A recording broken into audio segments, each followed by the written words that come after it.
Welcome, welcome, welcome. We're about to get started. Our guest is already here for part two. We're going to allow you all to come on in the room, share the link.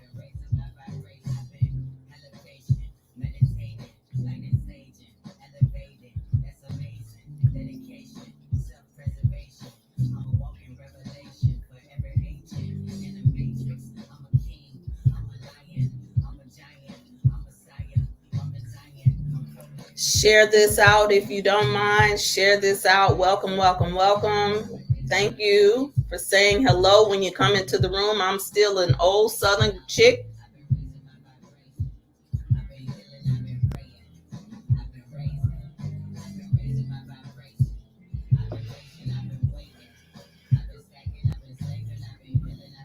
Share this with your friends. Send it in Messenger.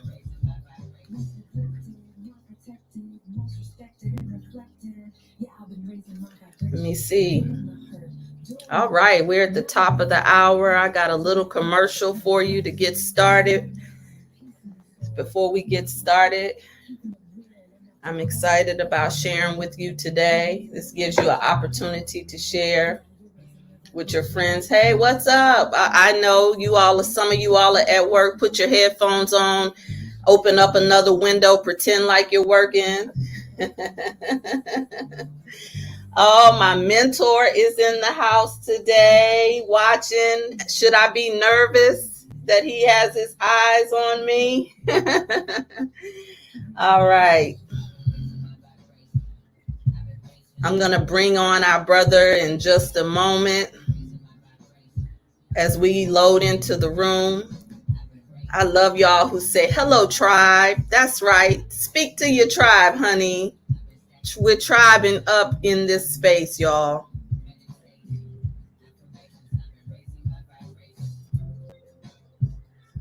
Welcome, welcome, welcome. We're going to go on and get started.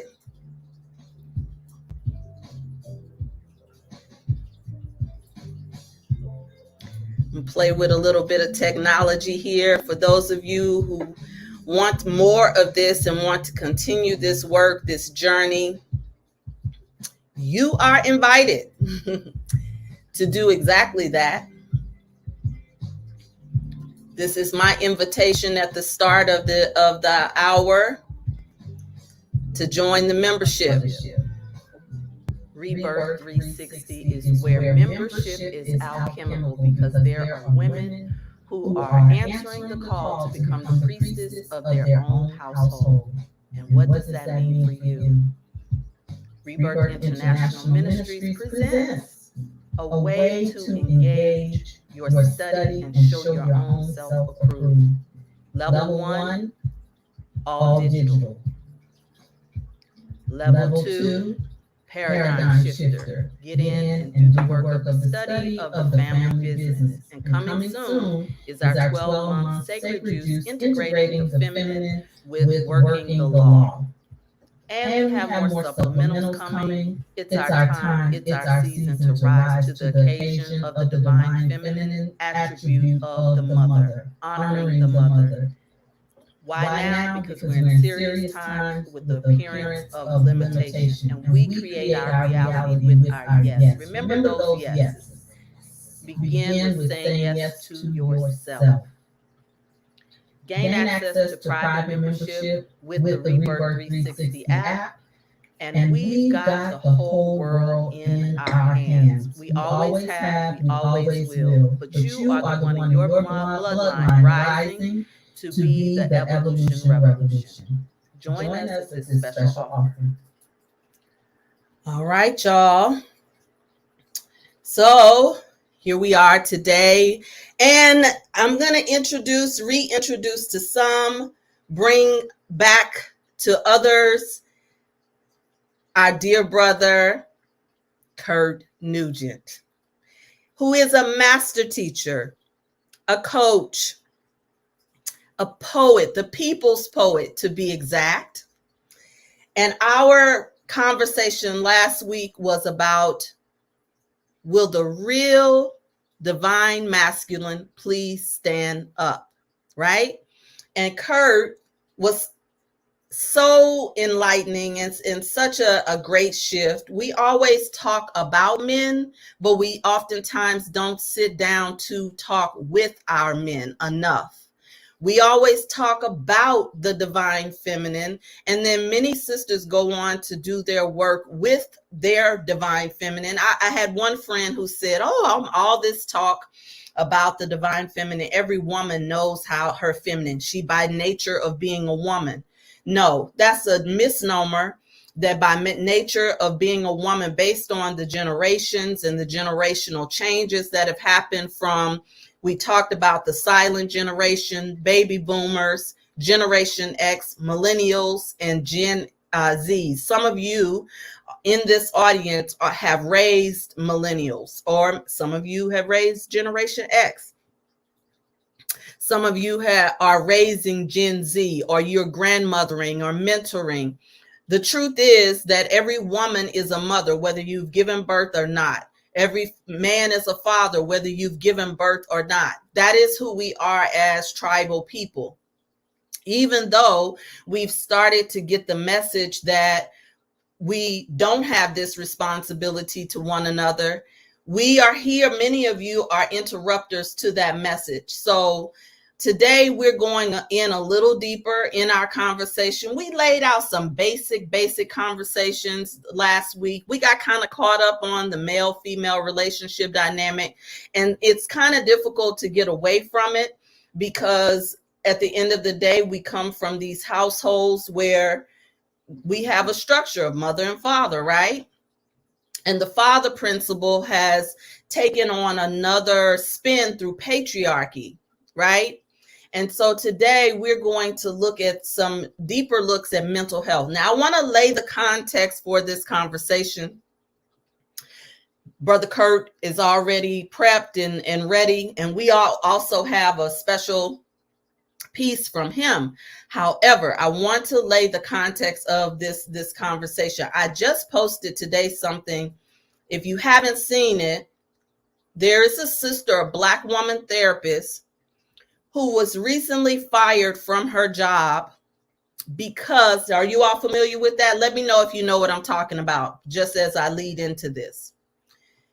A Black woman therapist recently was fired from her job for telling Black men in her own cultural way, she's a Gen, I'd say Z or a millennial, that they needed therapy.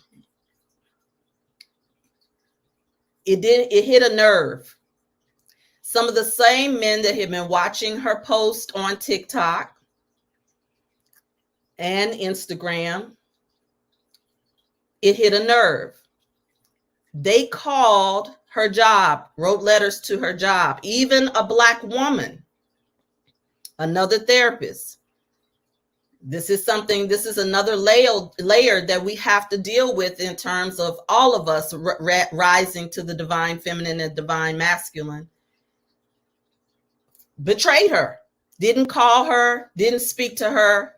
She lost her job. And it has set off a conversation in our culture about men's mental health and stability. Well, as we rise to mothership and fathership and mentorship, for particularly those of us who are adept in our work, in our thinking, maybe we can contribute to this conversation today at another level. If you're just joining, go ahead and share this out. I'm thank you for letting me know you're not aware, because that makes sharing this context even more important. So I'm going to go right to my Instagram page. If you hadn't seen it, I would love for you to go check it out. It's right here. Can you see it? All right, here we go.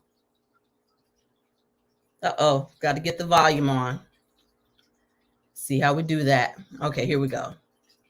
This article started. The Psychology Today printed this article. It's been reposted and discussed 1,000 times. So here we go. The rise of slowly single men. Please, with all your spirit gusto, go click back on that video. I've been telling. Don't understand how all of a sudden men are so lost. We always talk about how men and women are different, how don't ignore their approach, just look at the message. That same energy when a black woman is actually telling you something positive, because again, if a woman is aggressive, especially a black woman, it's a problem. Thank you, bro. Thank you. Somebody finally said it. And this is the reason why I'm so hot. Because y'all will literally come in my comments. Y'all will literally come. Oh, you bitch, I keep those nothings. My friends don't talk here. This sequence of events is literally why black women will say that we are the weakest link, bro. This is also the reason why I say men need to become more emotionally intelligent. Because by design, you literally just impacted the black family way more because you cannot tolerate somebody calling you out on your bullshit. Like, oh, we want the liberation of black women and children. No, you don't. So stop coming in my comments talking about, oh, well, black women don't, Bro, stop coming in my comments, shorty. Because where I come from, my brothers, they hold me accountable, bro. And a lot of y'all out here flogging y'all moves, and that shit is irritating. Y'all. Join me at 1 o'clock. All right. Woman. So calling up. All right. So I don't know if I can actually get to my stories for you to be able to see my stories from this page, for you to see the context. The sister who was speaking actually is the therapist. I'll try to pull it up while we're talking, but I want to go on and bring our brother Kurt into the room. Welcome, welcome, welcome, brother. Hey, Latanya, thanks for having me. It's a pleasure to be back again. Can you hear me clearly? Loud and clear. Perfect. So have you had a chance to catch up on all of this? The sister therapist, I never saw her original post. I saw the post after she got terminated, and she was saying, you guys could have just emailed me. You could have inboxed me. So I didn't know what she posted. I saw it in passing. And then when you mentioned it, I'm like, oh, that's what it must have been connected to. But I'm not on social media a lot. So I saw it in passing and don't really know the backstory. Yeah, I'm going to try to pull it up so we can look at it. A lot of people argued the fact that it was her delivery. If anybody wants to pull it up for me and you know what I'm talking about, she's unusually Bree on TikTok and on Instagram. And she's since made probably about 7 videos. She started getting all types of responses, and she responded to the responses even. And some people say, you know, it was her tact, it was her tone. But mind you, she had already been in a dialogue with her audience and her community and her age group. And what they were talking about was dating and the state of the dating world and what Black women tend to have to deal with. And I use the term Black. I'm uncomfortable with just saying Black. But so let me put this in context for myself, because we use and throw around the word Black as a nationality. Black is not our nationality. That's why I introduced Kurt. I talked about him. He knows he's a Jamaican. He can speak to his lineage. But Black in terms of the substance, the matter, the dark matter, the substance from which all things come, the thing that Black Panther is written on, the whole, the special space in us that is the Black substance when I use Black woman. But she's a melanated woman, Black therapist, speaking to her Gen Z, I would say, audience. She's young. It wouldn't be how I would present. And she hit a nerve. And I want to talk about that as soon as I find the video. From a brother's point of view, I want to know if you would be willing to receive that, and anybody else who is familiar with it. She's a little rough around the edges, in my opinion, but hey, I come from another genre.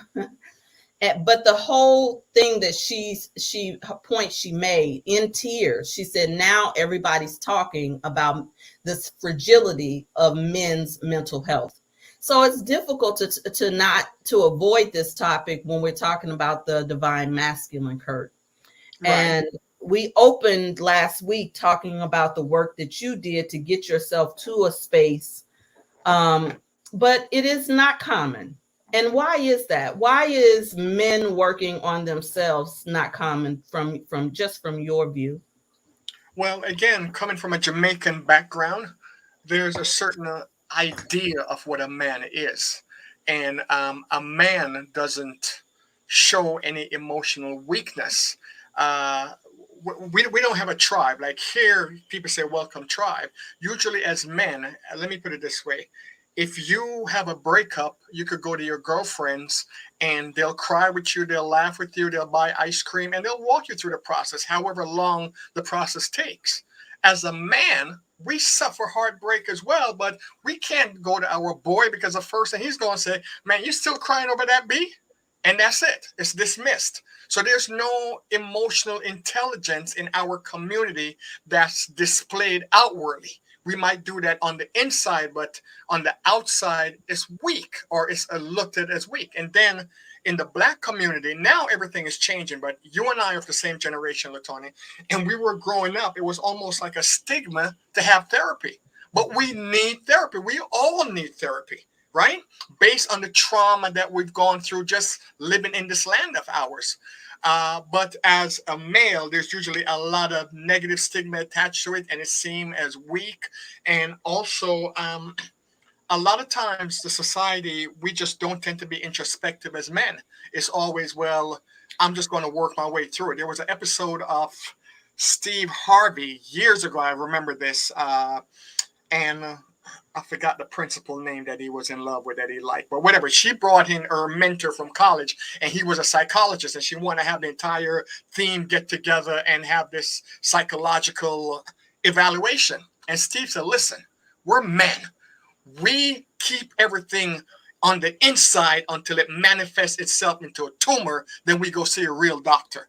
And even though he was being comical, that's usually how men tend to approach the emotional challenges of whatever comes up in their life until they get to a higher level and realize, well, wait a minute, this is not weakness. You're not weak because you realize that you're suffering from trauma. You're actually looking for help, and that's the only way you get strong. I had to do it myself. Wow. Can you speak a little bit to that in terms, because I do know when we talk about Jamaican men and we talk about Arab men, you know, one of my favorite shows to watch is 90 Day Fiance. The reason why I like watching, not to mention, you know, just working in media and loving psychology, I always love when TV shows allow audiences to be educated. And we think that a lot of times we judge our family values and the extent of how we measure relationships, love, sex, and money based off of our own culture. Well, this show is where two people who start dating each other from different countries, and either they come here for 90 days or they go over there for 90 days. And oh my goodness, my beloved brother is also responding to the question. I have to put that up in just a minute. But do you think that in your relationships with Black men, not fully knowing who they are in the West, that's also a breakdown in terms of the fragility of the men, in addition to what you said? Absolutely. Knowledge of self is always important. And if someone else is giving you an idea or giving you the image of what it is to be a man, and we grew up, a lot of the brothers that I ran with, they were Jamaicans.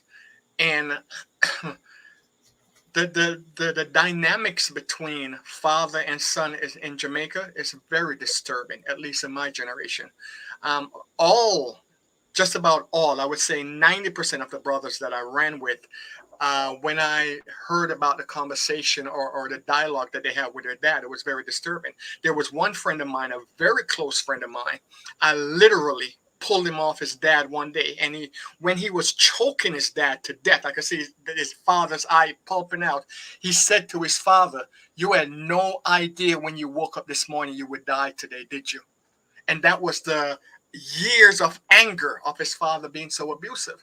So I don't know a lot about the U.S. culture and the dynamics between the men because I grew up in a very Jamaican culture, and a lot of my friends were Jamaican. But the boys that I ran with, a lot of them turned out they're very dysfunctional. They're not functional in relationships.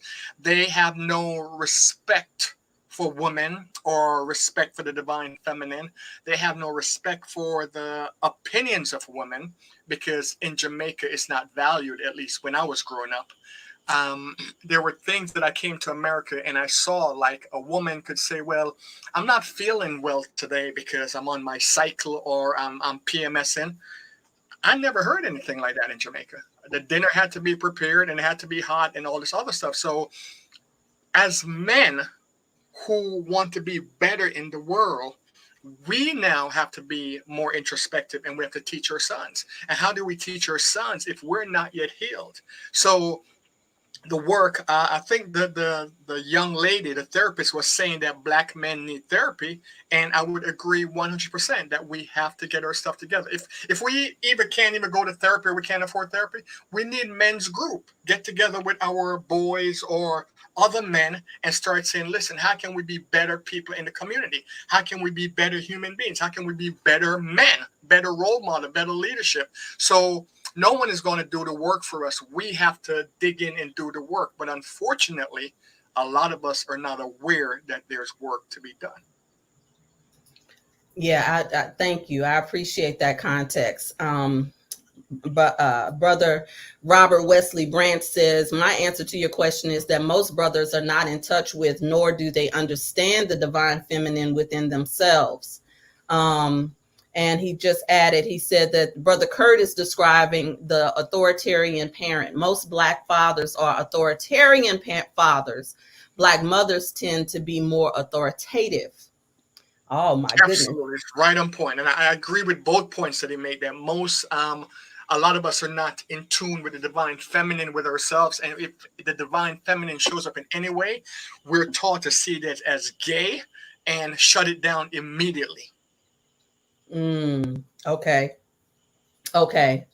So brothers responded to this particular post. First of all, Psychology Today wrote the article. Both the white community that I've seen that deal with the divine feminine, divine masculine, single people have been responding to this Psychology Today article. You know, sometimes I'm a little sensitive to some of this, because it's very interesting to me that when white men are deemed as lonely and their mental health is fragile, then it becomes a national conversation. But our men have been going through so many different generations of mental health that they've had to navigate, that's sometimes unseen right in the homes with the mothers. I don't know that even our women fully know what the symptoms of depression are. For instance, Robert mentioned the book that I had on the screen. I'll put it back up on the screen, and you have a whole poem about men and depression. Yeah, and also my book is also called From Depression to Destiny. Oh, okay, Ashe, good. So we have some resources, and we're gonna show them in just a minute. I think it would be helpful if I can get this TikTok link up. Robert, can you say something more about authoritarian and authoritative to clarify? Because many of us came through authoritarian and authoritative, but before we even get to the depression piece, right? You were saying, I don't know what men go through in the West, and I don't know that even our women fully know what a man goes through in the West, because he's become so demonized by the statistics, by the frustration, the economic frustration, when I think I would say maybe in the 80s, the where Black men couldn't get a job, but his woman could, maybe even the 70s. His woman could get a job, particularly in areas like urban areas like Washington, D.C. The woman started to be positioned in the household as the breadwinner. And there's several movies that's been made about it where you, oh my gosh, I wish I could remember the name of a cult hit where you saw this Black woman falling in love with a man who was a construction worker, carpenter, but he had, work here and there. And before that, when we talk about generations, right? Where did this start? This deterioration start for us is something that we all get to look at, even in our bloodline. Where did it start to be a breakdown where our men they didn't feel authoritative or in authoritarian, Robert? Where did that break down? Where their authority. America. You had COINTELPRO working against us in America. I mean, this is America. There was a system in place to make sure what you're speaking about happened. The welfare system, by removing the men from the home, the COINTELPRO program where, what's his name? Hoover, J. Edgar Hoover. We cannot allow a Black Messiah to rise up among them. So there's been systematical things put in place to make sure that the Black man is emasculated and decapitated financially. And then from there, everything else just unfolds almost naturally. Thank you. I definitely wanted to put that context in there. Thank you. And so to the fact that, did you see that in Jamaica too? No, Jamaica, the man was a bread earner. When I came to the United States in 1985, so I don't know what happened after I left, but the man was usually only the man worked. Seldom the woman worked outside the house. My mom never worked. And but again, that was also a means of control. If he's controlling the finances, he could control her behavior. He could really, so it wasn't a fully positive thing. But the man was a breadwinner, and the man was the head of the household. The man was respected in that in that way. The man made a decision, and he was the leader of the house. When I came here, because one of the things my dad said to me when the relationship with my mom didn't work, he said, "Kirk, I can never be in a relationship where I'm the neck. I have to be the head. And here in the United States, your mom want me to be the neck. I'm no damn neck." And he left. Wow. You always drop one-liners that are powerful. Thank you. Listen, let's play with that, because guess what? There are a lot of men who feel like that. And if the men of today don't feel like that, there have been our fathers and our grandfathers who've taken that stand, where the woman is so positioned in her masculine. Someone said earlier, do women even know what the divine feminine is? And I would say many people think that the divine feminine is just based on femaleness. That's why I said that there was a Black woman who also betrayed, another Black woman therapist who betrayed the sister who was standing for Black men and mental health, possibly because she didn't like how she presented. So, man, your father said he would not be the neck. He had to be the head. Any relationship, he had to be the head. So, again, let me put everything in perspective. In Jamaica, he ruled, and he ruled with a high iron hand. His word was law. Whatever he said went. My mom never worked. My mom came to America first in 1980. She slaved for a rich, wealthy white family. They were attorneys. And for 3 years, she worked for them for slave labor in return for them to file for her to get the visa. Once she got the visa, she filed for us, the 3 kids and her husband. We came to the United States, and now my mom is going to school for nursing assistants. She has a job at the hospital, and my dad is trying to find a job in a factory. So the dynamics really turned where my mom, and she was aware of that, because when she got her money, her paycheck, she would give it to my dad to run the house. But he was still feeling out of place, out of sorts. And then what changed was now we're in the United States. She could stand up to my dad. She had a voice. She could speak back or pick up the phone and call 911. So her starting to talk back to my dad and decided, hey, listen, I'm working overtime tonight. You got to make your own dinner. Oh, he wasn't having that, because he was not accustomed to that in all his years of being in Jamaica. This equality, and we're partners and we're working. No. You come home, you cook the dinner, you play the woman's role, and I'm going to be the man's role. So he said to me, Kirk, in the United States, in America, only 2 people have rights, and that's women and dogs. And then he went into saying about being the head and the Whoa. neck. You'll never be the neck. Wow. Yeah, and he Well, left. there is never so much to unload. Listen, I want to ask the audience though, is this familiar to you? Those of you who are in the US, first of all, I want you to shout out if you are from another country. Let's know, let's look at who's in the chat, or if your parents are from another country, especially if there's any Jamaicans, shout out your brother. But guess what? We can find this right here in the Deep South. Mm-hmm. The Deep South, right here in the U.S. If you're from the Deep South and you know that this is a dynamic that you had to see navigate, or you saw your mother or your grandmother navigate, I've seen it. Come on now, don't leave him out there. All right. So that's a dynamic that many of us have seen when we look and define masculinity. That might be more of alpha maleness, right? And there is a distinction between alpha maleness and masculinity.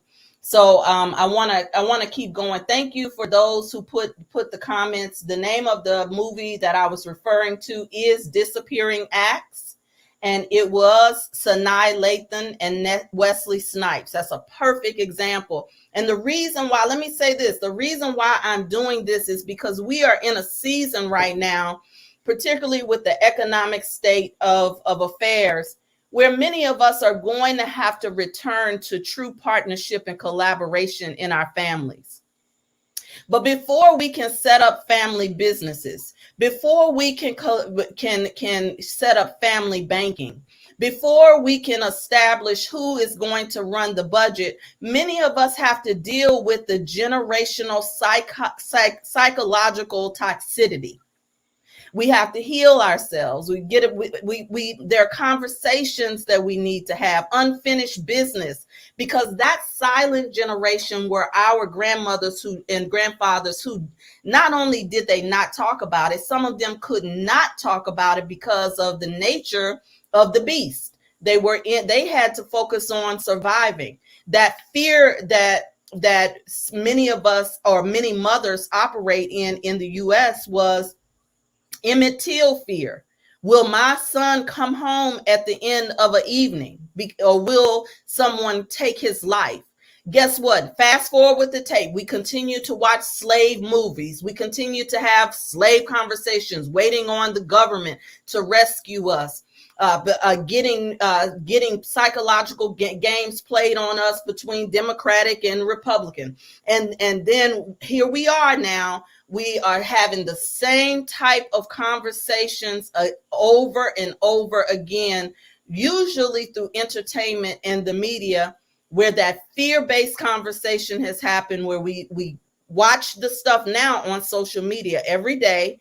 And so the Black woman who are mothering sons are afraid. And so now she parents with this fear. She parents with this hovering. In China, they call it helicopter mothers, but they deal with a different type of expectation of excellence. But there is a saying in our community where Black women raise their girls and spoil their sons. How many of you have heard this? How many of you sisters have heard this? And some of you who are women who with brothers have experienced this or saw this, and it has pissed off a lot of families, where the girl is expected to have chores. The girl is expected to do what she's told. The girl is expected to handle the responsibility. The girl is expected to not get pregnant. The girl is expected not to be out there in them streets hoeing. Come on now. The girl is expected that if you come home with a baby, you on your own. How many of you have heard these messages? And then now we have women who have messages of independence. Get your education. You better get your education. And so now we have educated women who are single. And now we're to the point where there's an aggressiveness in a lot of women who they're like, I'm not masculine. I'm not masculine. I handle my own. And what do I need a man for? And that is a difference between an alpha male, a leader, and the divine masculine. And these conversations are happening in other cultures. And how many of you have heard it? Okay. I see it. Any brothers who are watching have heard it? All right. So listen, this is a good pause. I have the link. Kurt, you want to see the video so we can go into another texture of this conversation? Sure. Okay, good. Thank you for putting the comments. I'm going to capture all of those comments that you all are adding. I want you to see something.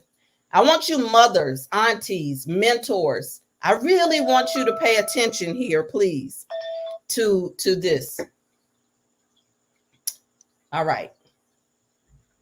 I cannot enlarge it, so we're going to have to work with what we have here, okay? I'm going to start it from the beginning. A couple days ago, Psychology Today released this article about the rise of lonely single men. Please, with all your spirit gusto, go click back on that video. I've been telling y'all motherfuckers that y'all are going to be single for the rest of your fucking life if you do not increase your emotional communication skills, emotional intelligence, or any of these things. The Psychology Today article that my good sis is referencing is nothing but proof that these podcast, alpha male, bullshit ass, father issue having ass motherfuckers is forcing y'all to a lifetime of singleness. I keep seeing on this bullshit ass app that women have these poor attitudes and all this other bullshit when men truly just need to extend their emotional vocabulary so they can flourish and have meaningful, healthy relationships. But instead, y'all listening to these Kevin Samuel ass motherfuckers and it's leaving you 50 and alone. Fix it. A couple days. All right. So that's the video that set off all of the heat. I love her energy. I don't see anything wrong with what she's saying or even her cursing. It reminds me of a line in one of Lauryn Hill's songs when she was in the Fugees, Zealots. And she said, even after all my logic and my theory, I add a motherfucker so the ignorant niggas hear me. This young lady knows who she's speaking to. Yes. Yeah, so she knows her audience and she's delivering it the way it needs to be delivered. I have no problem with what she's saying whatsoever. Okay, but men did. They said they didn't. I mean, okay, to contrast what she's saying about, okay, y'all listen to these Kevin Samuels people. And the same thing is with Kevin Samuels. People are saying, well, what's the delivery? It's delivery, it's delivery. What he's saying has value, but it's delivery. If the message is for you or you're open enough, you'll get it regardless of how it's delivered. If it's not for you, you're not going to get it. No matter what is said, you're going to find something that's either triggering or offensive. It's just another way where you're seeing the Bible, don't cast your pearls in front of swine. Oh, okay.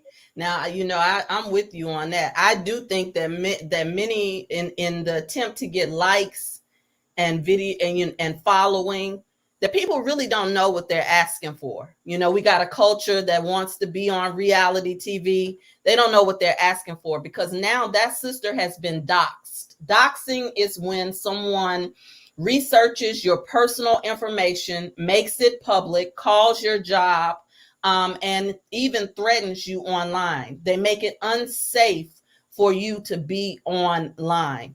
And by exposing your personal information, private information that you did not share. Mm-hmm. So she's been doxxed. She's lost her job. She's receiving online threats. She's had to change her number. That is why the brothers who I showed the clip of were going off. They were calling out their peers and saying something is wrong with you, you Nagas. Something is going on with you. So let's talk about that. What are we seeing? What's happening here? Well, there's I forgot the exact saying, but again, an open wound. You come anywhere near to it and it's going to bleed. It's going to be irritated. And the people who find what she's saying offensive, I think they're probably walking around open wounds. And a lot of times, we don't like to look at ourselves. We're a culture where we project other things onto others. Her energy, she came across as sincere. I think she was just delivering a message that she was passionate about. And it wasn't about blaming or there you go or throwing anything in your face. I think she was just very passionate. Maybe as a young woman, she's, again, frustrated with the dating market and saying, listen, I'm telling you guys, you got to get your emotional IQ together. So people right now, I mean, men, women, just the entire planet or the United States, people are just very tender. You have to tiptoe around, and I'm not that person. I'm going to speak the unpopular truth. So I don't believe in tiptoeing in. This is a cancer culture. Absolutely. It's a cancer culture, and you have to speak your truth without any, how can I put it? You know, if your truth is unpopular, they're going to come for you. So are you up to that? Are you open to that? Like when I put something out, I'm not apologetic for anything that I put out because I truly believe in what I said when I put it out. And I felt her conviction in when she put out what she said. So a lot of men watching that who try to cancel her and trying to find her information and get her fired, again, that's just coming from a very unhealed place. And it's indicative of the fact that those are exactly who she was speaking to. Okay, yeah. And so let's talk about that. You know, these and sisters, when I say this, I say this with love for us. You are, those who know me know I stand for the work that we do. You know that I love us in our womanhood. However, we have also have a lot of mothers who cannot be called on their shit. We have a lot of women in the culture who cannot be spoken to. We have a lot of mothers who have a philosophy. It's my son, it's my child, and this is where we erase the fathers, the presence of the father. And now we are raising boys with these tissue paper feelings. Mm-hmm, we are absolutely. raising boys that are going backwards and forwards verbally with a woman. Mm-hmm. They have just as much mouth as a woman. And so now you got basically the energy of two women arguing in a household, playing the same type of feminine mind games with each other. And where I come from, men don't do that. Am I wrong? No, you're not wrong. But tell me why. Why, brother? Tell us why. I mean, in all honesty, and again, unless you do the research, what I'm about to say is going to sound like some conspiracy bullcrap. But it's been an agenda for decades to feminize the man. I mean, you see it in Hollywood. In order to get from point A to point B, you got to put on a dress, baby. If you're not putting on a dress, we're going to cancel you. So it's something about, I don't know why the agenda is or what they're doing it, but they're moving men more into their feminine and they're moving women more into the masculine. It's all of this. It's like I said in the poem, Answer the Call. Everything is backwards in this twisted reality. And that's what we're living. We're in a bizarre world right now where we're looking at people and we have to define, well, what's the definition for woman? What? Are you kidding me?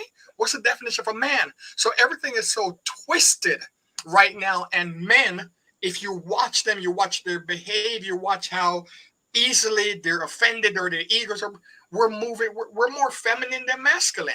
And women, as you're speaking of now, because again, the way the world is set up and woman out-earn the man, she's now more in her masculine than she's in her feminine. So we're going into this topsy-turvy world. And unless we as men and operating in our divine masculine realize it and start teaching, and what you're doing, start moving the needle in the opposite direction, yeah, we're really going off a cliff right now. Thank you. And I want to throw this in here. Thank you, Chantel, for acknowledging, that you didn't want anybody to tell you anything about raising your children and how you regret that in a way. I actually saw that happen in my family. I've seen people lose their husbands that I know because they became so enthralled just with their children and minimize the role of the father. I want to throw something out here based off of what you just said, Kurt, because there's another video that's also going viral on social media of a young brother who's saying his lead-in is Black women are tired. How many of you sisters have talked about how tired you are, how fatigued you are, how over it you are, especially those of you who are dating, and then the other population of you who are carrying the load. There have been times where, I have been in positions where I'm tired, you know. I don't want to be the one who is carrying the financial load, but um I have been at times. I've also been a kept woman, you know, where I didn't have to ever look at the bills. You know, I've played different roles. I've seen different sides. But when I was a kept woman, I didn't know anything about my feminine. I was feminine, but I didn't know about the divine feminine. And I think it would be a beautiful thing if more brothers knew about the divine masculine outside of just being the head of the household, because you all can help us heal. When you are in your divine masculine, you can teach us what many of our fathers didn't teach us in terms of how to talk to a man, how to talk with a man. You all can teach us how to drop into our sexuality, our sensuality, when you all are also healed or willing to heal together. And so I say this because I wonder, though, that brother who wrote, who just did the other video, I don't want to give that a whole lot of shine. If it's just trending, if now people are jumping on this trend of talking about Black women who are tired, I wonder if it's just trending now, Kurt. I know you're out of touch with social media in that way, but what do you all think? Do you, those of you who are in the comments, do you think that it's just I think trending? Black people have been tired for a long, long time. I don't think it's just now. I think now more than ever they're giving a voice to the fact, because they've been carrying a lot of the burden for decades. And like I said earlier, it's a thing that was put in place to systematically destroy the family. It's not by chance, it's by design. And now they're beginning to feel the burden. I mean, we could go back. There's so much we could talk about. Even, again, we started with the civil rights movement. And then other people came around and was like, look, it's not about civil rights, it's about women's rights. And then the feminist movement. But we, if we go back to what Shahrazad Ali was saying, we weren't having no issue with our men in the home or women. That was their issue. But Black women jumped on that, and then it became, okay, we want equality, we want to go out. And when you look 30 years in the future where we are now, it's like, wow, this was one big mess. It doesn't really work. But it was designed to dismantle the family. It was designed to have the Black man and the Black woman at each other's throat. It was designed to have us not work together. And it's working perfectly. It is. But I do think that we do have to rise up. Those of us, you know, we joked about it a little bit, Kurt. Remember, I was saying during the pandemic, many of us light workers who knew better got quiet. Mm-hmm. And I know that there are times when those adepts who know better and can, we get tired of saying it's a distraction. There are times when we get tired of being the only voice in our families who's saying, listen, don't let this pull us apart. We have to do the work. No, if there's a main story in the mainstream media, there's a story in the background that they don't want you to know. We get tired of being the one who's saying that it's been flipped inside out, upside down. But I know that there's a scripture in the Bible that says, be not weary in well-doing, because this is the season. It's also a part of the game to make us tired, because we're the battery pack that this beast plugs himself into to get a charge off of that special divine melanin. You talked about, you touched on that melanin last week. You got really into it. Did I interrupt you last week? And is there more you want to say about that melanin factor? Even beyond that, going back to the tired, we're tired of watching our own people co-sign in their own demise. Yes. We gotta stop co-signing their own demise, because again, going back to melanin, we don't know who we are, and that's the thing. And we're so distracted, because the most important currency is your focus. whatever you give your focus to, you're going to see more of. That's why they tell you pay attention. Attention costs something. It's not free. So when you go on TikTok or whatever the social media is, and they show you this glamorous lifestyle, and a man is supposed to be able to buy you this, I've seen, you know how many times I've seen videos and it said, well, if you got a man and you're struggling with your bills, or you're struggling with this, then you don't have a man. Or anything.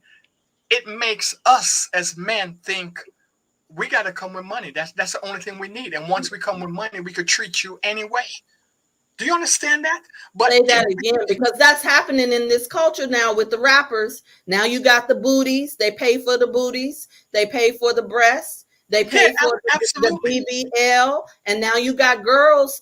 I heard Too Short. I'm sorry to cut you, but at this point we cannot lose, because some of us are so detached from this reality that's happening out here in these streets, where Too Short said he remembers. You know, Too Short has been Too Short. Anybody know about Too Short? Holla if you know. Itch. Come on now. Anybody know? You throw your fingers in the air when they say itch. Come on now. Too Short said he said, you know, I've been running bitches for a long time. This is how he talks, not me. He said, but now he said, I'm on tour. He said, when you go out, he said, it used to be a day and a time where people wanted to be with you because you was too short. He said, but now, he said, before the girls go with you, they say, here's my Cash App. So here's my Cash App. So even the video vixen girls who they modeled themselves after, the reality TV, the love and hip hops, the game is flipping on some of the guys. And so I want that money piece, because this money piece translates to this generation, our generation, and beyond it. Maybe that's the common denominator of how we've defined masculinity. Well, the image that's being projected to us is seducing. It's very provocative. It's very alluring. So we see this. And again, if you don't have the knowledge of self, you buy into it. You feel good when you can dress better and buy this and your value. But hear me carefully. I've watched enough people die to know that none of this means anything. When you're on your deathbed, the only thing you remember is the relationships, the things that you did. It's not about, oh, you know what? I should have got another Mercedes. And I have nothing against living in luxury. I have nothing against it. But the reality is so seductive and it's so pervasive that we buy into it over and over and over. And we are the only ones who are going to have to step up and emancipate ourselves from mental slavery. Because as the technology gets faster and quicker and more seductive, we're going to lose more people. Generation Z, the latest generation, Generation Z, the number 2 cause of death for Generation Z. That's anyone born before 1996, I believe. The second leading cause of death is suicide, because they're looking at the image that's being projected and they can't keep up. The number one thing that Generation Z complains about is inflation. We're coming out of college and we can't keep up. We can't make it. We've seen all this luxury in life. So at some point, the needler has to come back to the middle. And it is our job as light workers, so to speak, to do that. But just like you said, we're tired. I stepped away from social media because I was tired of watching my people co-sign their own demise. Tired of watching them do the nonsense over and over. Tired of watching the Democrats come out and, oh, yeah, we got you. And then we vote Democrat and nothing happened. And then I'm just tired of it. So I got to step back to heal myself. But enough information is out there that if we decided we want to wake up, we could wake up. But we got to take personal responsibility.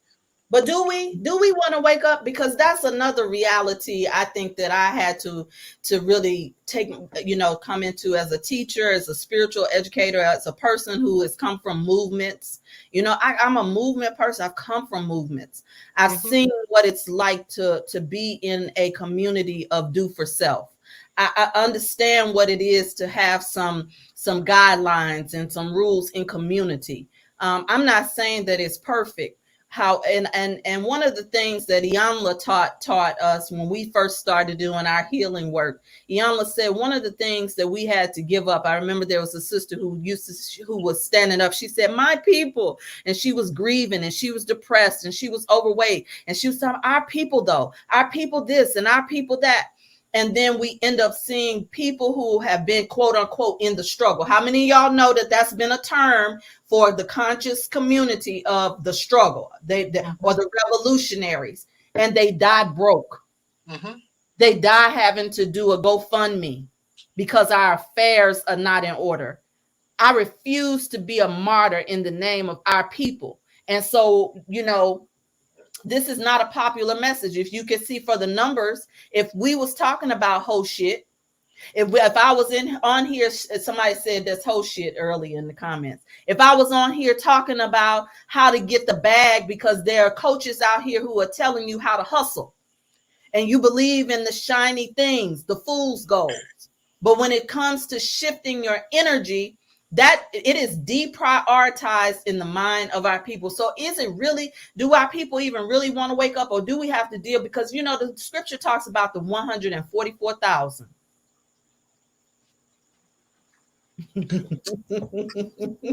Y'all quiet in the comments, and Kirk got quiet on that one. No, I know exactly what you're saying. So the question is, do we really want to wake up? And you know what? Really want to wake up, brother. The dream is very alluring. It's very alluring. It's very seductive. So to wake up is to take 100% responsibility. And a lot of people don't really want that. They want to be able to blame someone else. They want to be able to say, well, I'm a victim. They did this, they did that. Or, well, everybody for self. I'm just going to get the dude that can give me the bag and give me the money, all this other stuff. So it comes down to individual consciousness. But again, the scripture also says, let your light shine so, men can see it. And when they say men, they mean men and women. So we just have to keep being the best version of us and keep improving and keep offering these messages. And the people who are ready for it, when they'll come. We're just planting seeds, and that's all we can do. We can't guarantee what is going to grow from the seeds that we plant. These seeds might grow 50 years after we're gone. Someone might play this message and say, oh my God, they were saying this 50 years ago. You're never right. Well, I think about that because we have Dr. Claude, who's been teaching about the economic development in our community. Dr. Claude Anderson. We have Minister Louis Farrakhan. We have Professor Kaba. We have the Phil Valentines of the world. We have Dr. Delbert Blair. Peace. I'm speaking their names intentionally, y'all. Absolutely. Put their names in the comments. Call the ones who are living, the ones that have gone on, because we have those who have given given much to our own awakening. And somebody's watching in the comment section who's never read one of those brothers. Drop their names in the comment. And I dare say the question that you get to ask if you're watching, is somebody going to be able to drop your name in the comments in the next year or two? Is somebody going to be able to drop your name in your family for setting up the trust, the family business, family banking? Even if your family has to be with people who are of common energy, we might not be able to do it with our bloodline. Bobby Hemmett said that your bloodline family members were just a vessel for you to learn some life lessons. And when you get that shadow work handle, he said, is your test not to keep going back trying to save them and wake them up. Bobby Hemmett says, don't go wake them up. Drop some of those names in the comments. And I want to show, speaking on men's health, I want to insert our brother's work around men and depression. It's a powerful work. I mean, I could just go on and on with some of the things that Kurt has for us to check into, but we're going to go with this one. Oh, thank you so much. I like that video you're about to share as well. It's changed my life totally. Amazing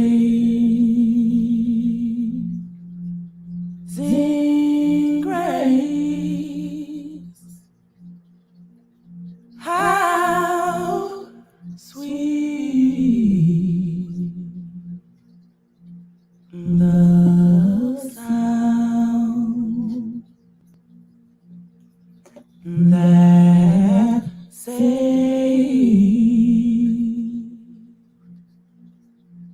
a wretch like me.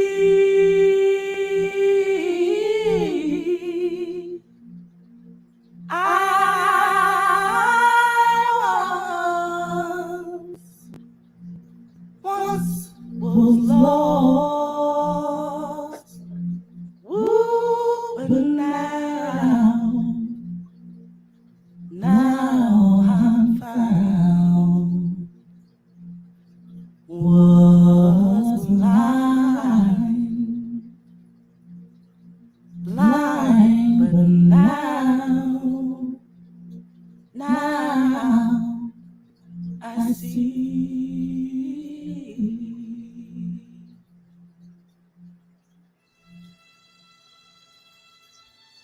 Father, forgive them, for they know not what they've done. First I was afraid, no doubt petrified, reflecting my life, wondering just how I survived. I recall my childhood always feeling like I want to run away, commit suicide, always fearing having company because that's when I was stripped of my pride. Esteem tossed to the side as parents transform into Jekyll and Hyde. I recall being the best and brightest in school, winning full scholarships, awards, mad stuff, only to come home and feel like you're not good enough. I remember kneeling by my bed, praying to God for the end of my days, walking by the cemetery, envying the lucky corpse in the grave. I remember wanting out so badly that I wanted to take my medicine for sickle cell, hoping to have a crisis and it would just kill me. I remember being unclothed and disrobed and stripped down to my little white fruit of the loom, breathe from being beaten until the blood broke freely from my skin. And as a child, trouble was something I was never in. My dad justified by saying responsibility he was teaching. He used all manner of electric wires to make sure that my 8-year-old skin stayed on fire. And by 9, I concluded that a parent's love was just too much for any child to desire. And if you look into my eyes, it was obvious they successfully extinguished my fire. But given a choice, if I had to choose, I would choose a beatings over the emotional abuse. Even though I can recall being beaten until my spirit laughed no more, loved no more, cried no more. Self-worth packed up and walked. Teachers were sent from my parents asking what's wrong with Kirk. He's so bright, but he doesn't talk. Would you, after being beaten to just about half to death because you forgot to feed the dogs? To this day, I can recall both parents' voices reminding me how much they regret bringing me to this world. And back then, I nurtured suicidal thoughts like Steinbeck nurtured a pearl. Sickle cell had me laying hospital beds pondering what's taking God so long to kill me. My parents were good Christians, I mean, my God, they deserve to be happy. I was sick of being stripped of my esteem, robbed of my self-worth, always feeling like an expense waiting to be disposed of, unworthy of. I felt no more needed than a pair of metal glove, and I tried to mask the pain by acting like I wasn't feeling for their love. But who was I fooling? I wanted it more than OJ wanted an alibi, and in the process of trying to gain their acceptance, I inadvertently committed spiritual suicide. But parents don't care. They found new and improved ways to batter and bruise me, humiliate and refuse me. Mom did the church thing on Sunday, Dad read the Bible just about daily, and I hated dogs and Christianity. Lived in a world of illusions and hypocrisy. By the time I discovered this poetry, depression was in bed with me. Loneliness slept with me, unworthiness got dressed with me. The pen and paper fought to maintain my sanity, for my spirit had long abandoned me. Low self-esteem was nothing new, and eye contact was just something that I didn't do. I mean, God forbid I had to talk to you. I kept my eyes focused on my shoe. Plastic smiles conveniently constructed to mask internal rain. And all I wrote about was depression and pain. See, I was walking that thin line between being suicidal and homicidal. I had a 4.5 and a Glock 9 and knew someone pushed me, we would both lose our minds. Cause I wasn't trying to change my luck. I was young, black, armed, dangerous, thinking leaving this world in gunsmoke would be glorious. Back then, me and my Jamaican clique were redefined the term notorious because we were ready to die and these gang recruiters were adoring us. But even the toughest gang member knew we were crazy Jamaicans and they best not be provoking us. Before you could say the words racial profile, I matured to the age where one finally becomes aware of racism. Now my anger, hatred, and frustration grew to another level. Convinced that God was against me, I was determined to team up with the devil. I would watch nightly news reports of police brutality and fuel my rage. Was long before me and the devil was on the same page. I mean, totally in sync. And my only goal before I died was to murder an entire precinct.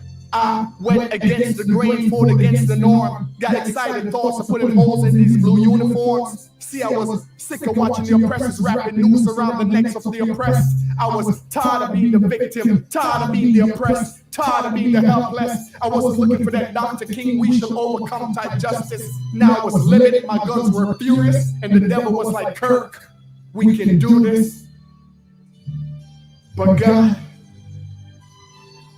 has a funny way of molding the future. Found out I was soon to be a father, determined this lifestyle could go no further. I remember being in the delivery room, looking in my son's eyes, thinking, I don't care what a psychiatrist, a psychologist, a psychoanalyst right.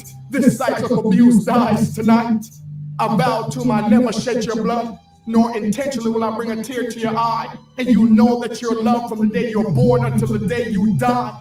Gave him my name, which was a selfish thing to do. But for once in my life, I want to hear a parent say the words, Kirk, I love you.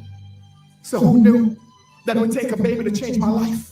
Who knew that it would take a child to change the way that I write? Because I no longer write about depression, because through my son I found myself. I no longer write about depression because Kirk don't get depressed. This world can't make me stress, perturb, perplex, anguish, or distress. With the obstacles of this world, I neither move nor repress.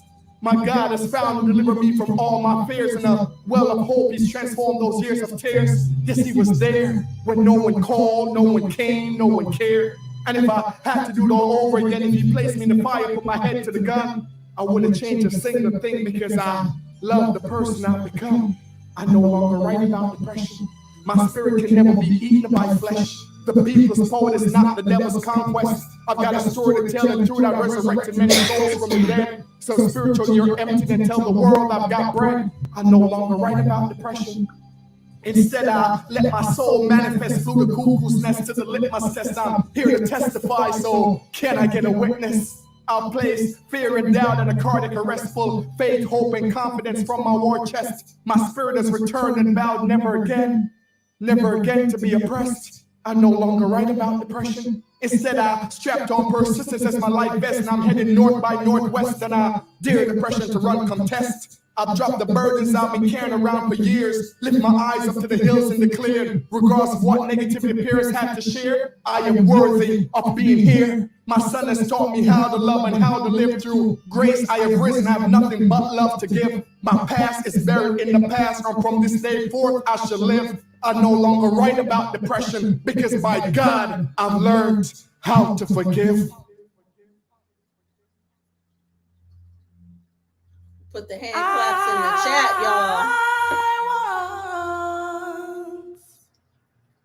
Once was lost, woo, but now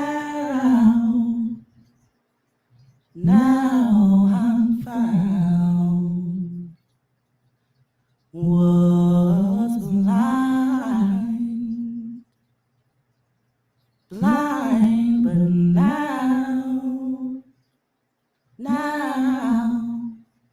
I see.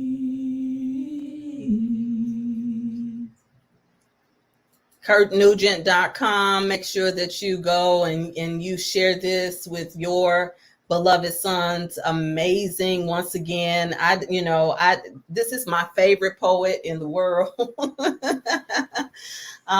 In terms of my generation. That's right. Come on, give the brother a hand clap in the comments. Yes, indeed. Thank you.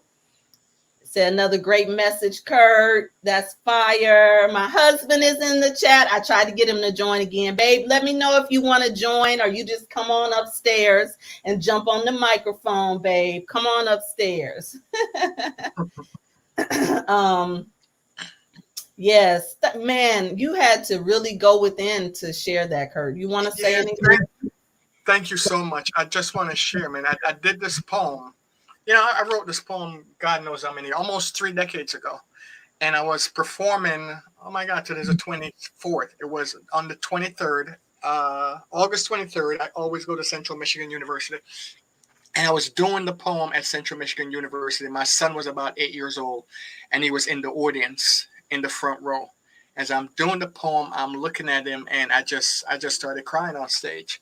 And I couldn't finish the poem, and he came on stage. But that poem, it absolutely changed my life, man. My son came in and put me on a completely different path, and he's the greatest blessing that ever happened to me. And I'm grateful, and I'm grateful that I was aware enough to say, dude, you got to go on a different path. All those pictures you saw in the video, they're real. They're pictures of me when I was growing up. That's just how I ran. You know, I didn't expect to be here, and I was tired of police brutality. And I wanted to go out in a blaze of glory, and my son changed all of that. Wow. It's so funny you were talking about police brutality. The reason why I say, sisters, we really just don't know. We think we know what it's like to be in a man's skin in America or abroad, but we don't. When we were living in Costa Rica, I remember my husband saying there was a part of his spirit that relaxed that he had never known before. Because when we saw the police, they were not looking to beat him. They were not looking to pull him over. When we would walk in our community in Costa Rica, they'd say "Smokey," like, you know, they you know, in their Tico accent, you know. And he said he had never experienced what it felt like to be celebrated in the skin that he was in. And then we will be walking sometimes or out and meet somebody who was visiting from the US and said they didn't know what this felt like until they left the United States. Mm-hmm. And that's why there are some men who are expatriating and they're not returning here.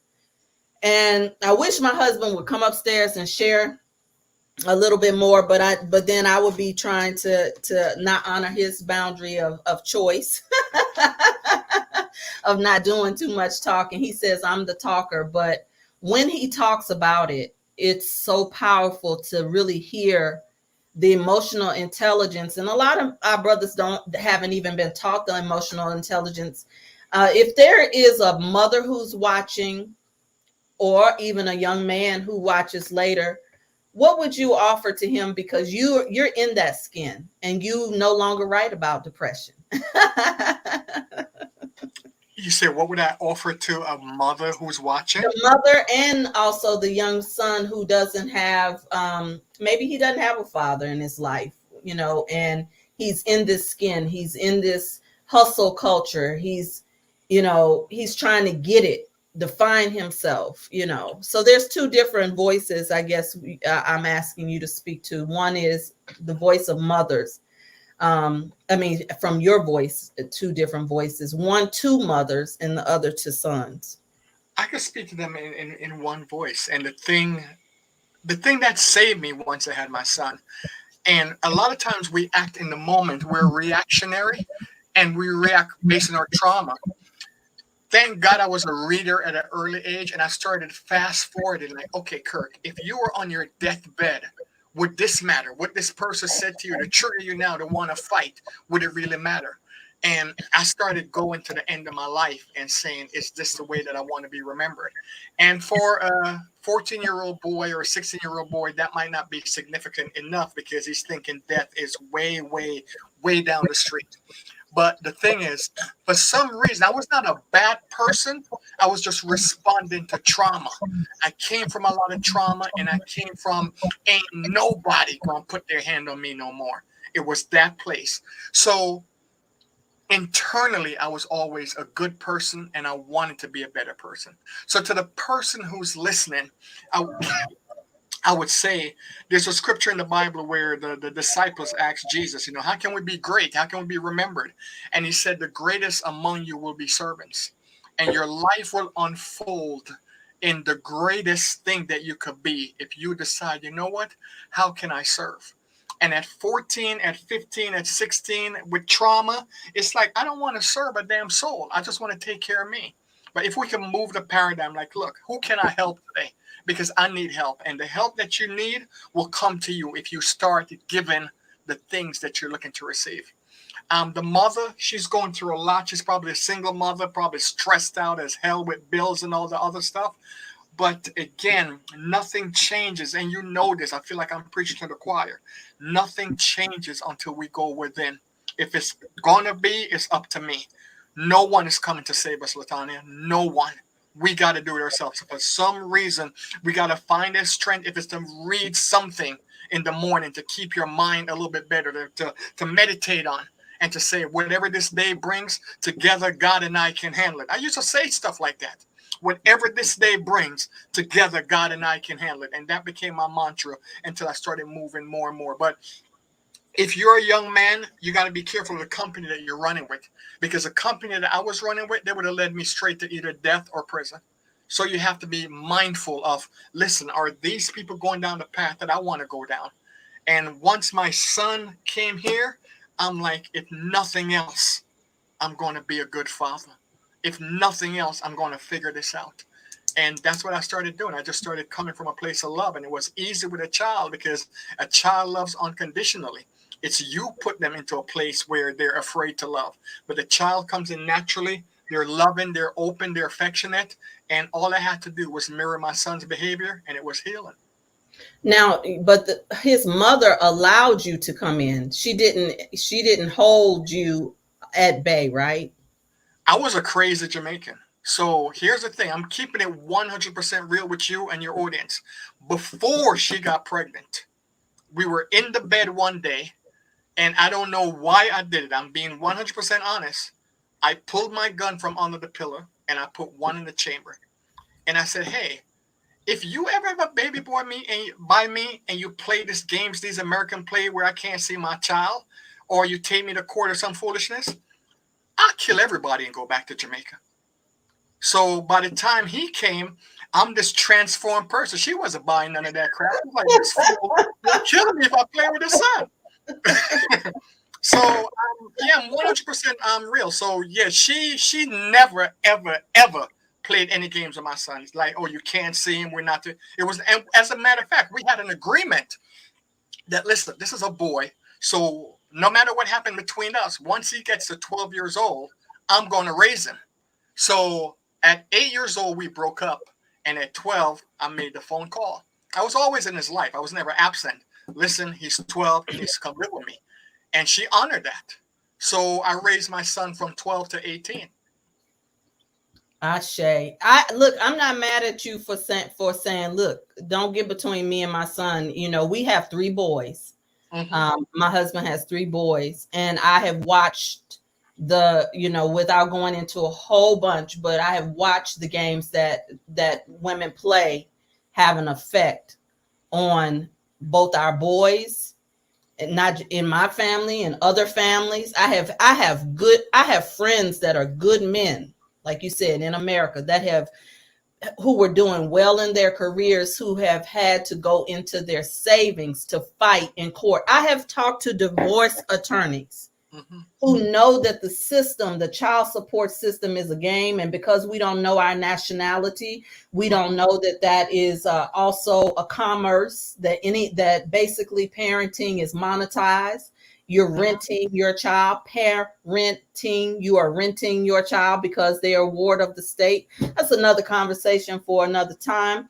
But I've watched what it has done to our families. And so we can't use the divine feminine sisters just to be sexy, just to suck in a man with the power of the P. And then when we get that, we start having the orgasm, the tantric sex, when we start going higher in terms of feel good, as soon as you fall out of love or it's time to do the deeper work, now all bets are off. We cannot continue to play that game, because right now The reason why many of you had to go get the jab, the reason why many of you believed the Democrats were going to save you, or the Republic, or any of it was going to save you. You still are looking for bills to be passed, and you don't even know where you stand in status. You don't really know the Constitution because history was boring, and we are still operating on his story. We don't know that we were the original ones here right here. We don't know we're cosmic beings because religion is an institutional game that's been played to trick our mind. We don't know these things, and then we defend these institutions as though we have stock in it, but they got stock in you because your social security number is being traded on the stock market every day, and so you beat yourself up based off of a money game. And now when the money is changing, the global reset is happening. We are going to have to know how to grow our own food. We're going to have to know how to partner with people who are like minds when our family may not want to do it. I have a girlfriend right now she's trying to tell her family we can grow on all this acreage in the South, but a job has been done on the minds of our own parents. Mm-hmm. And so I say that to open up for the next piece. I want a little bit more of Kirk Nugent. I want to drop another one in here. This is the one he really wanted because we need to remember. This is the remix version, and I'm a big fan of the first version, but this is the remix version. Before you drop the Latanya, can I just say this real quick? Sure, listen, if you're listening, please do me a favor. Just my website is kirknugent.com. If you go there and scroll down, you'll see the different social media link. Click on the YouTube. That's the most important one. YouTube and Facebook. Follow me there because I'm going to start in September putting out mad content again. Please follow me on YouTube. Thank you, Latanya. Go ahead. I appreciate you. Yeah, I'm going to definitely put your link back up there. And here we go. I've been 3 decades in the darkness, 3 decades in the wilderness, 3 decades of amnesia, and now I'm beginning to remember. I know you're thinking that we haven't met. Don't get too perplexed, but hear me before you step when I say, my God, you look familiar. I am beginning to remember that we're born of light, created to shine long before infinity could tell time, and we cannot be denied. So now I'm beginning to shed this program. I am beginning to realize that these people that I hate, I don't really know them, but it's a patriotic thing to do. So now I'm beginning to move away from manipulation towards self-actualization, towards wisdom and inner peace, and the turbulence seems like an absence of the breeze, and I am beginning to light this energy. I am beginning to realize that there's no separation between God and me, so I'm beginning to be like a tree. For no tree has branches so foolish as to fight among themselves, and we're all branches of the same tree called humanity, and I need you to remember. Now I'm beginning to straighten my back, raise up off my knees. My connection to sun, moon, and star get decreed like I was Cherokee. Recognizing his oneness, a spirit outside his teepee. And for the first time in my life, I am free. How could I have been so shallow as to wage war against my shadow? Born of the same spirit, just different faces. But now I'm beginning to remember that the fight is not against flesh and blood, but spiritual wickedness in high and low places. I am beginning to remember that my free will cannot be bought. I'm a member of the ground crew sent to stop the onslaught. So no longer shall I major in victimology, opposed to opportunity.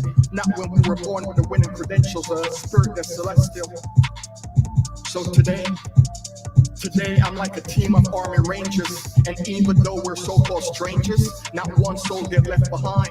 So the question is, can these bones live? And without a shadow of a doubt, I assure you that the answer is affirmative. Oh, ye of little faith, you were born to win, destined to be great. What comfort do you find in these aches and pain? Why do you endorse the crying game? Why do you deny that you're a reflection of the Most High? And why do you allow yourself to be manipulated into shame? Come on, think. It is important that you remember. For everything in our lives, we're responsible. So my dear friend, is it possible that the reason we're dissatisfied with our condition, impatient with our solutions, is because we've been asking the wrong questions? Those who dance are considered insane by those who can't hear the music, and volunteer victims soon grow sick of a life that's all too basic. We're light, vibrating consciousness, So why do we choose to cooperate with this wickedness? Why live our lives trying to please human beings who know nothing about being human? Because if they did, it would be understood that the true meaning of compassion is without ridicule, allowing a man to pursue his passion. Without tyranny, affording a woman the opportunity to manifest her destiny, to dream the impossible dream, to shoot for the moon, to live among the stars. Within the question lies the answer to all the concerns of your heart, and it is critically important that you find peace long before your decease. So forgive my children this mental fender bender, but now more than ever I need you to remember. They have rolled the dice and now your life is at stake. Whether you ride or die depend on your ability to stay awake, aka your emotional maturity. But without the questions, ladies and gentlemen, there can be no clarity. I'm talking about a commitment to total responsibility. A lack thereof place your life in jeopardy. But unlike Alex Trebek, today I am giving you the questions. Hopefully they'll cut through the upholstery, penetrate deep into the extra sensory. Like a brain on a treadmill, I am trying to jog your memory. So help me help you escape this penitentiary. First question is, who's in charge of your destiny? Can someone actually make you mad? Or did you choose to linger in resentment? Are you loving everything that you do? Or is this the life your parents prescribed for you? Your job, is that your passion being manifested on a physical scene, or are you just building someone else's dream? I hope I didn't lose you, but within the answers to those questions lies the direct quality of your future, and it is important that you remember. Do you really believe that someone else can complete you? Or there's any human being above or beneath you? Who besides yourself can break your heart, kick your victim? Who chooses your path? Everything's a choice. Are you aware of that as yet?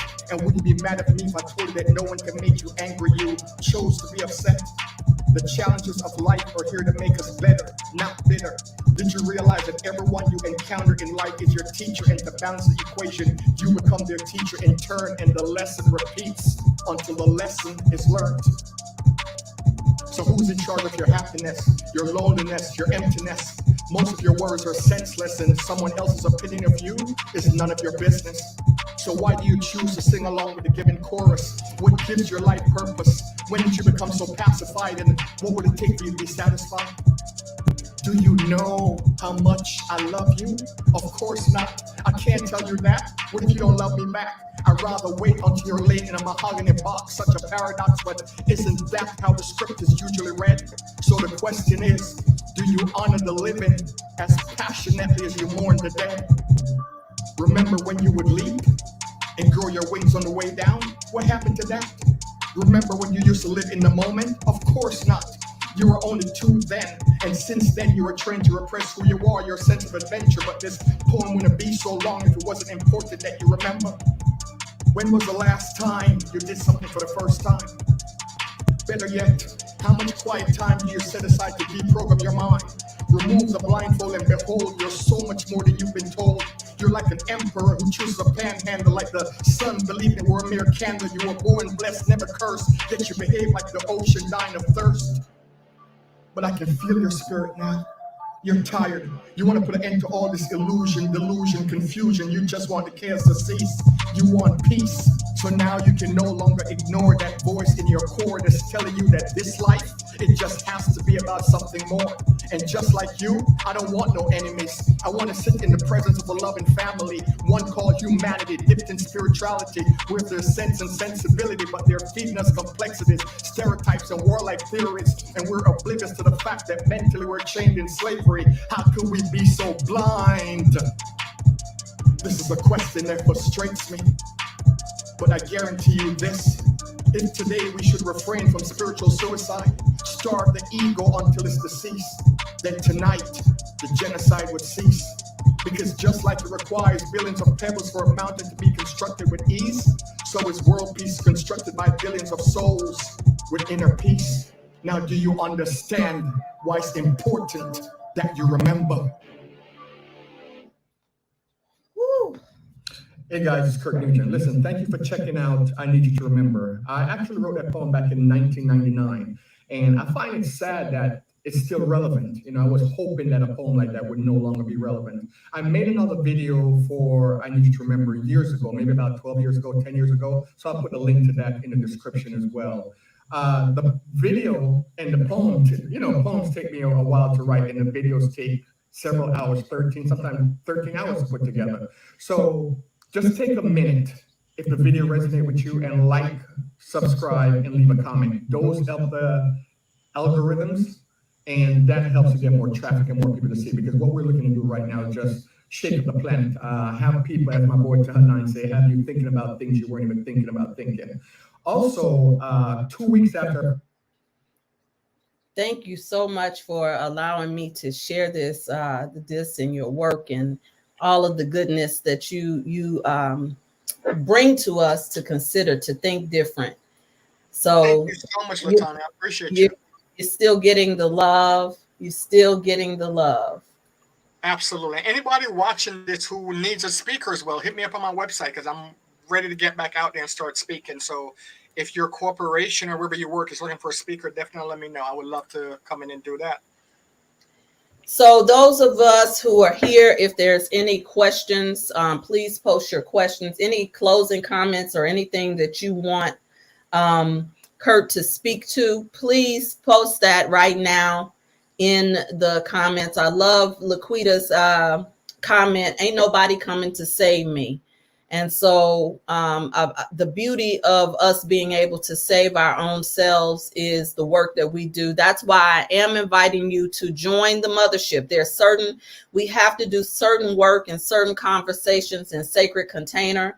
And I'm teaching a series and sharing and studying with those after the Rebirth Sunday that we do every third Sunday, where I've been ministering in to the women who have started nurturing themselves on this awakening journey, so we can stay plugged in, so we can stay tribed up, we can vibe up, and we can have the context, because I find that a lot of people come in to study the feel-good information, they get awakened, but they really don't know how to apply the law in their lives. And so Rebirth Sunday is an opportunity for us to have a non-traditional space for many people who are transitioning from traditional church, traditional mosque, traditional thinking, and then study and show ourselves approved. This is a new metaphysical Sunday school type space where we really are rising to become the priestess of our own household by looking at becoming the purveyors of change for the family business, the business of family. And so please join the membership so that we can go into Sacred Containers and do this work. And let me know if there are some of you who will be willing to come to Jamaica to do some work with Kurt and I, because there's something I cannot go into right now, but we've already started talking about it. Would you be willing to come to have some frank conversations in person that we cannot have on social media? All right. So my dear brother, Robert Wesley Branch, asked the question, Kurt, can you paint a picture with your words of the brother who enjoys good mental health, who is mentally balanced? What does he look like? Thank you, Robert.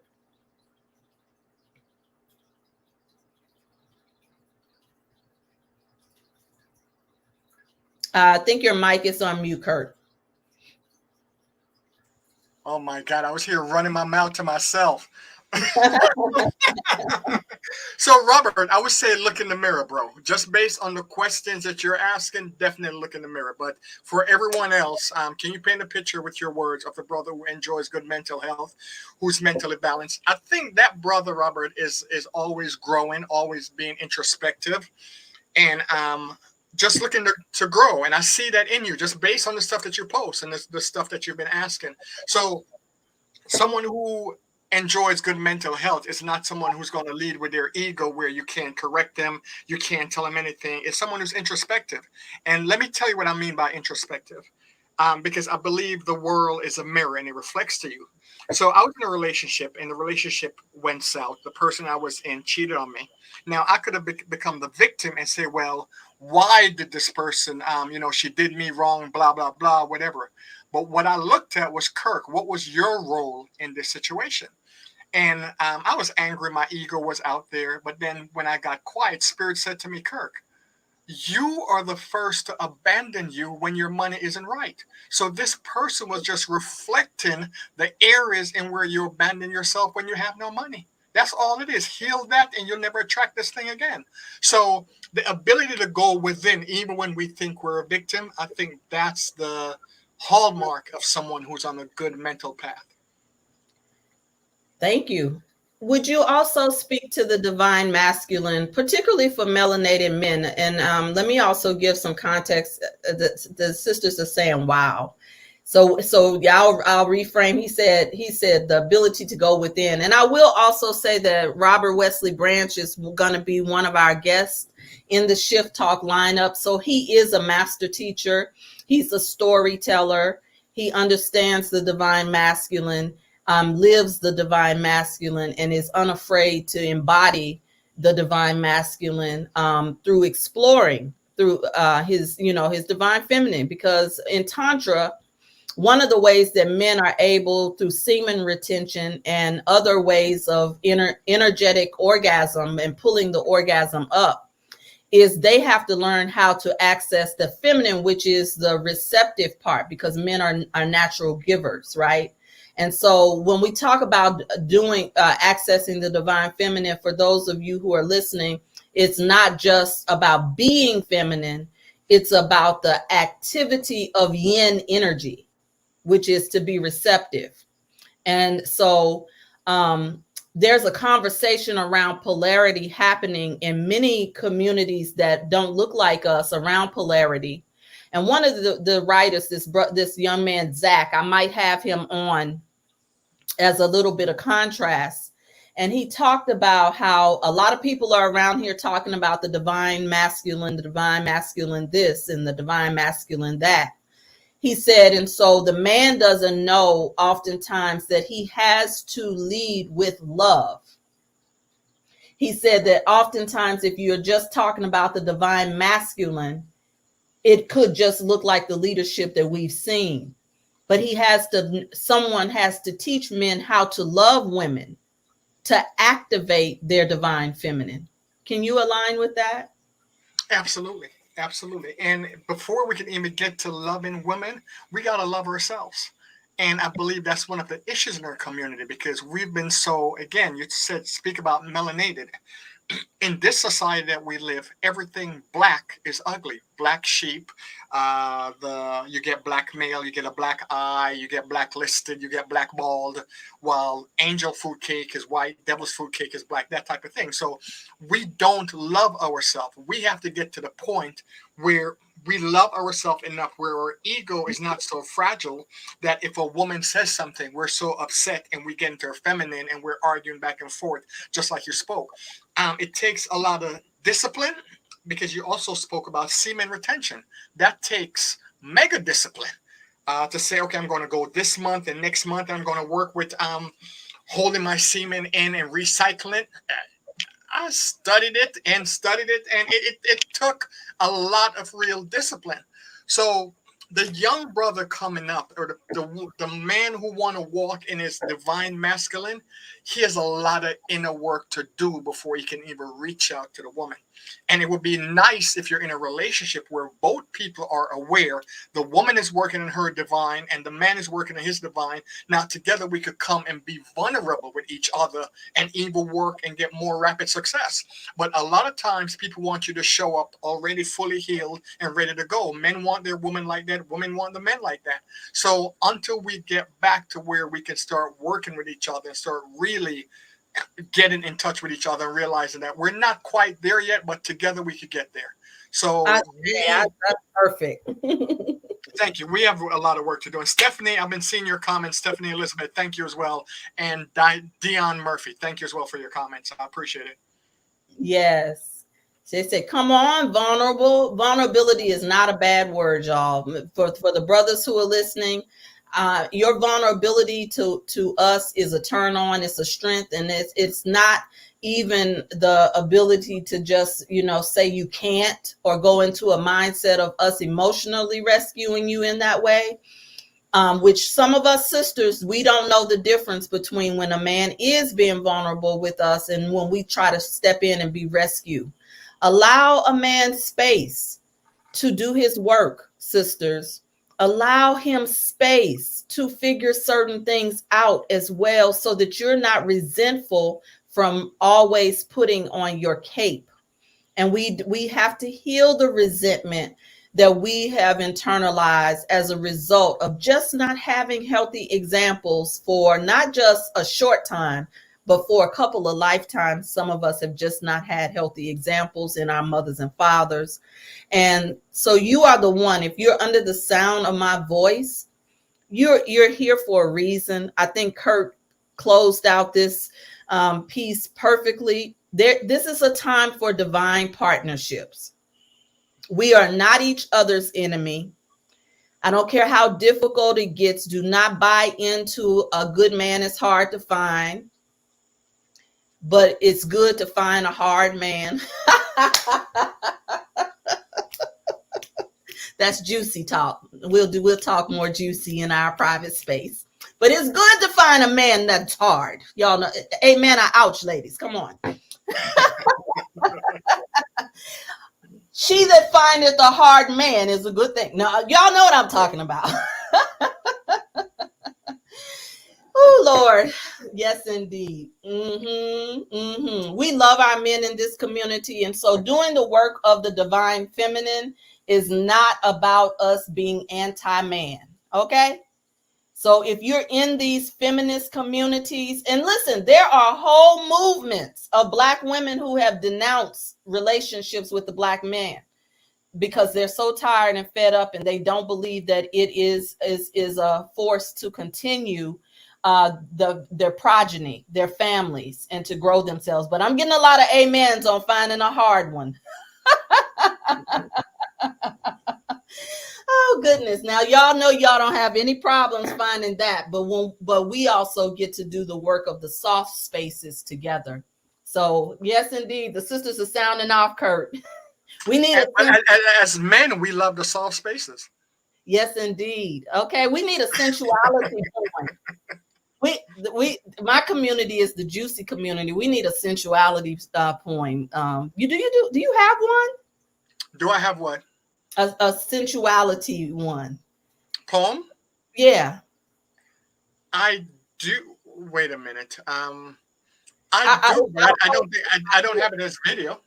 Okay, no worries. I'll post it in my group.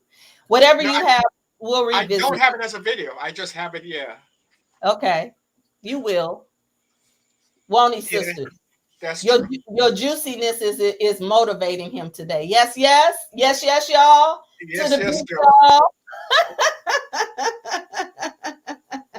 Yeah, I don't have it as a video. If you wanted, I could do the poem for you, but it would just be me saying it. But I don't have a video. You would do that? You'll close this out? It's up to you guys. If you guys are open, I definitely got you. You all saying yes? Come on, so put some juicy icons in the comments. Come on, y'all. Let him ride off of the wave of the juicy sisters, the rebirth women. They're saying yes, y'all. To the beach, y'all. Here we go. And this speaks to what we've been speaking to, because this poem, it's a broken man coming to a woman and realizing that he's afraid to have another heartbreak, but also realizing that she's scared as well. So it's exactly what we've been talking about, that we need to come together. Ready? Ashe. Woman, I swear, I can't do another heartbreak this year. Not this decade, not this millennium, and I'm scared because I'm feeling you then some. Don't want to be able to relate to another Tony Braxton song, another sad love song. No, not when everything inside of me is telling me you're the one. Emotions keep pulling me apart. Don't know whether to play smart and depart, because once the pain starts, you cannot unbreak my heart. Understand the door you came through. I didn't even know it still exists. It was all worn down, falling off of the hinges, but you entered, and once again, life became splendid. So, woman, God forbid if this doesn't work out, I beg of you, don't slam the door on your way out. Can't do another heartbreak. So if you only came to play, leave right now. Don't even attempt to stay, because it's not right and it damn sure ain't okay. Forgive me for being so cautious, not trying to move too fast. Maybe I haven't told you, but my past keep kicking my ass, and with everything inside of me, I want this to last. Woman, you cannot begin to comprehend what I feel for you, what I would do for you. You belong here with me and out with you. Just give me a ring and a witness, because I swear to God, I do. I just want to spoil you. Don't be foolish. Don't be astonished by my fetish. It is you that I cherish, relish, and embellish. Must I go live in a bottle before you realize that I'm here to fulfill your every wish? Can't you see that you arouse a catalog of emotions inside of me? I love when you confide in me. When I see you, my eyes get all wide, emotions collide, feelings unclassified. In your court, I long to preside. Longing for you to be my bride. Woman, you leave me mesmerized. For your beauty is more than this language allows me to describe. You're everything that I ever dreamed of, my every wish come true. Woman, I honor you, and I beg of you, don't retreat. Let me warm those cold feet, for I know your heart has endured many stormy weather, but baby, I'm here. Let us heal together. Let us build a love so divine that in time God would uphold his example for all mankind. Let me love you for one more moment, hold you for one more second, for my heart beckons to caress you for yet another instant. I want more than to love you from a mere distance. Let us make love as if this were our very last time. One kiss at a time, one lip at a time, shit one nipple at a time. Let me rediscover you for the very first time, for a fiend for your spirit, die for your aura. Let me be your Luke and you be my Laura, for there be no place that this love will not find you, for it runs deeper, far deeper than man and wife. I swear to God, I love you in the afterlife. And on this love, I will never give up. Though we may argue in 1,000 different manners, I refuse to place a period where God has only placed a comma. You see, I was raised in a society where men don't cry, and no one ever told me why, so I learned to stifle the tears, swallow my pride, and it was you who first dried them tears from the inside. Understand the deal behind what I feel is real. Earth has no sorrow that her love cannot heal. For I'm in love with every molecule of you, from your baseline to your waistline. I want to co-sign in your gold mine, spend time in your coastline. My tongue will etch the guidelines of your design, make a beeline for your feline, in your honor erect a shrine. Let me be your Valentine, for woman, thou art my sunshine. And I know you're scared, and by God, I'm terrified. I know you have no more tears to cry, and I'm tired of being vilified, pacified, and pre-classified. I'm sick of the lies these women tell on the slide, the no brains and the thick thighs. With relationships, I'm just dissatisfied. For inside, I've died 1,000 deaths, filled with 1,000,001 regrets. I've been cheated on and abused, misused, and refused, and witnessed my rhythm turn to blues, while simultaneously being discarded like kitty litter. But with a smile like yours, woman, how could I ever be bitter? I will love you eternally, and that's where the truth is. For this love, I will go out on a limb, because that's where the fruit is. To this love, let there be no sequel, for in you I found my equal. So close your eyes, swallow your fears, and woman, I swear I'll remove the pain that you feel. Give this a chance. Together, let us heal. Thank you. Ashe. Lord of Yes, mercy. my clapper. Somebody said, where can I get this? The book, that's and it's called Answer the Call, and it's on my website, kirknugent.com.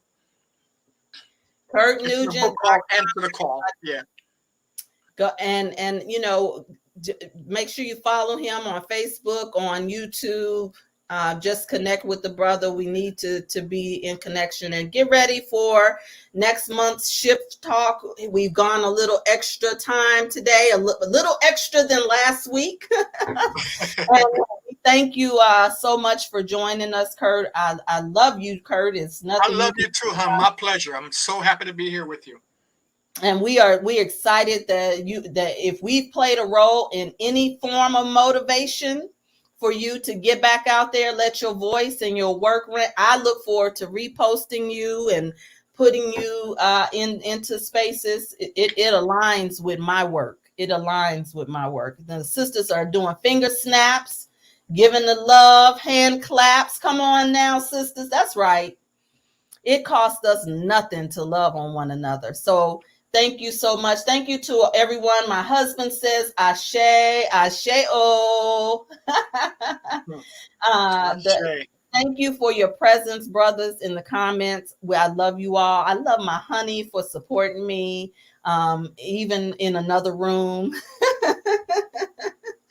And I couldn't even drop into the divine feminine the way that I need to if it were not for him. Sometimes he has to correct me, challenge me, and redirect me when I get into my ego, because how many of you all know we got an ego?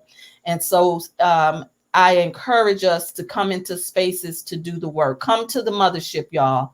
Tell them to come on, Kirk, so we can have private conversations with you. Absolutely. Come on. I'm here for it all day. All right, y'all. Go on. Go be well, be prosperous. Rise to be the priestess of your own household by doing the work, not just by title and not just by feel good. Thank you, everyone.